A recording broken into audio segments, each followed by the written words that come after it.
एक समय की बात है जब भगवान श्री कृष्ण की पत्नी सत्यभामा उनके अस्त्र सुदर्शन चक्र तथा वाहन गरुण तीनों को अपनी सुंदरता, शक्ति और गति पर अभिमान हो गया था। तब भगवान श्री कृष्ण ने उनके इस अभिमान को दूर करने के लिए श्री हनुमान जी की सहायता ली थी।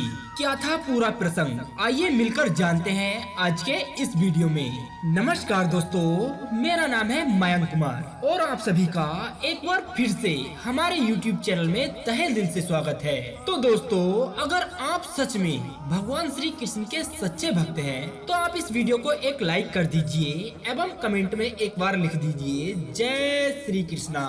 तो चलिए शुरू करते हैं। बात उस समय की है जब एक बार भगवान श्री कृष्ण ने अपनी पत्नी सत्यभामा के कहने पर उन्हें स्वर्ग से परिजात वृक्ष लाकर दिया था। तब रानी सत्यभामा को इस बात का अभिमान हो गया था कि वह सबसे अधिक सुंदर है और भगवान श्री कृष्ण की अति प्रिय है। इसी कारण उन्होंने उन्हें परिजात वृक्ष लाकर दिया है।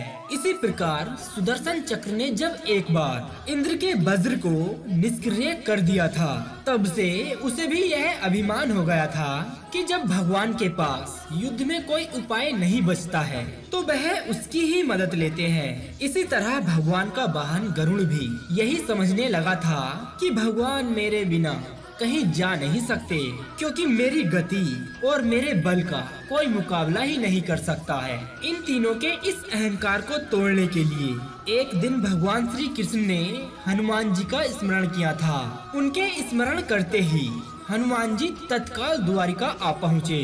भगवान श्री राम और कृष्ण एक ही हैं, यह तो हनुमान जी जानते ही थे। साथ ही वे यह भी जान गए थे कि भगवान श्री कृष्ण ने उन्हें किस कार्य के लिए द्वारिका बुलाया है। इसलिए वह भगवान श्री कृष्ण के दरबार में जाने की वजह द्वारिका के एक बहुत ही सुंदर बागीचे में चले गए थे और वहाँ के वृक्षों पर लगे फलों के साथ साथ वृक्षों को भी तोड़ने लगे थे। यह बात जब भगवान श्री कृष्ण को मालूम होती है कि एक साधारण सा वानर द्वारिका के सुंदर बागीचे को उजाड़ रहा है, तो भगवान श्री कृष्ण ने अपने वाहन गरुड़ से कहा कि तुम जल्द ही सेना लेकर जाओ और उस वानर को पकड़कर मेरे सामने ले आओ। तब बल के अभिमान में चूर गरुड़ ने यह कहा था कि हे प्रभु, एक साधारण से वानर को पकड़ने के लिए सेना की क्या जरूरत है, मैं अकेला ही जाता हूँ और उसे पकड़कर लाता हूँ। ऐसा कहते हुए गरुड़ उस बागीचे में पहुँच जाते हैं जहाँ हनुमान जी वृक्षों को उखाड़ रहे थे और हनुमान जी को ललकारने लगे कि हे वानर, तुम ये बगीचा क्यों उजाड़ रहे हो? चलो, तुम्हें श्री कृष्ण ने तत्काल बुलाया है। हनुमान जी जवाब देते हुए बोले कि मैं किसी कृष्ण को नहीं जानता हूँ, मैं तो श्री राम का सेवक हूँ। जाओ कह दो अपने कृष्ण से कि मैं वहाँ नहीं आऊँगा। इस पर गरुड़ को क्रोध आ गया और वे हनुमान जी से युद्ध करने लगे। तब हनुमान जी ने अपनी पूंछ बढ़ाई और गरुड़ को अपनी पूंछ में बांध लिया और एक झटका देते ही गरुड़ दूर जाकर एक समुद्र में गिरा। बड़ी मुश्किल से ही गरुड़ अपनी जान बचाते हुए वापस दरबार में पहुंचा। गरुड़ ने भगवान श्री कृष्ण को बताया कि हे प्रभु, वह कोई साधारण सा वानर नहीं है, मैं उसे पकड़कर नहीं ला सकता। भगवान मुस्कुराते हुए सोचने लगे कि गरुड़ के बलशाली होने का घमंड तो दूर हो गया, लेकिन अभी इसके वेग का घमंड चूर होना बाकी है। श्री कृष्ण ने गरुड़ को बताया कि हनुमान श्री राम जी के भक्त हैं, इसीलिए वे नहीं आए। यदि तुम ये कहते कि तुम्हें स्वयं श्री राम ने बुलाया है तो वे फौरन चले आते और हो सके तो तुम उन्हें अपने साथ ही लेकर आना।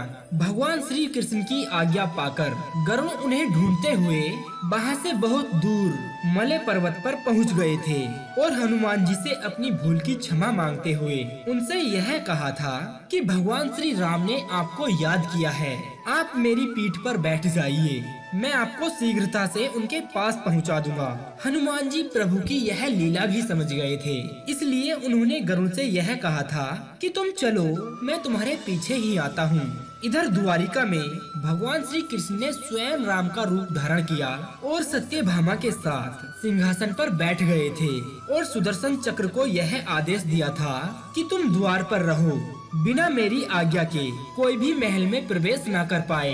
तभी हनुमान जी द्वार पर पहुंच गए थे तो सुदर्शन ने उन्हें रोकते हुए यह कहा था कि तुम बिना आज्ञा के अंदर नहीं जा सकते हो। तब हनुमान जी ने सुदर्शन चक्र को पकड़कर अपने दांतों में दबा लिया था और महल के अंदर प्रवेश कर गए थे।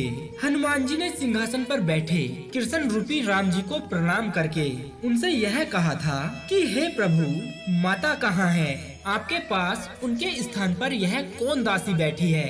रानी सत्यभामा ने जब यह बात सुनी तो वह बड़ी ही लज्जित हो गई थी। उनका सारा घमंड चूर चूर हो गया था। तभी थके हुए गरुड़ देव भी दरबार में प्रवेश करते हैं। गरुड़ ने वहाँ हनुमान जी को मौजूद देखा तो वह चकित रह गए थे कि मेरी गति से भी तेज गति में हनुमान जी वहाँ पहुँच गए हैं। इस प्रकार गरुड़ का बल और गति दोनों का ही घमंड चूर चूर हो गया था।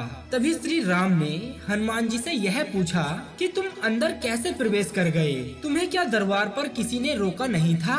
तो हनुमान जी उनका उत्तर देते हुए कहते हैं कि हे भगवान, रोका तो था सुदर्शन चक्र ने, परंतु मैं आपके दर्शन में विलम्ब कैसे कर सकता था, इसीलिए मैंने उस सुदर्शन चक्र को अपने दांतों में दबा लिया था। यह कहते हुए हनुमान जी ने अपने मुंह के अंदर से सुदर्शन चक्र को बाहर निकाला और श्री राम के चरणों में डाल दिया था। इस प्रकार सुदर्शन चक्र का भी सारा घमंड चूर चूर हो गया था। तो दोस्तों, क्या आप लोग हमें बता सकते हैं कि इस वीडियो को देखने के बाद हमें क्या सीख मिली? आप हमें कमेंट करके जरूर बताइएगा और वीडियो को लाइक करके अपना प्यार हमें जरूर दीजिएगा। आगे और भी ऐसे ही ज्ञानवर्धक वीडियोस देखने के लिए आप हमारे इस YouTube चैनल को सब्सक्राइब करना ना भूलें। तो अब दीजिए हमें इजाजत, ताकि हम आप सभी के लिए एक और ऐसी ही अनसुनी व रोचक जानकारी को ढूंढ कर ला सके। तब तक के लिए आप अपना ध्यान रखिए और हमेशा मुस्कुराते रहिए।